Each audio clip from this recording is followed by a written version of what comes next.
All right, here we go. Here's some of the rough, nasty sketches, but this is um this is how I sketch. Free flowing, just doing my thing.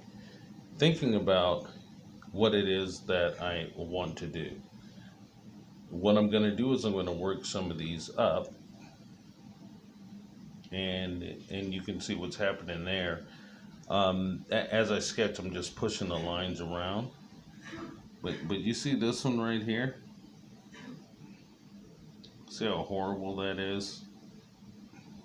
This one, whatever it looks like. Um,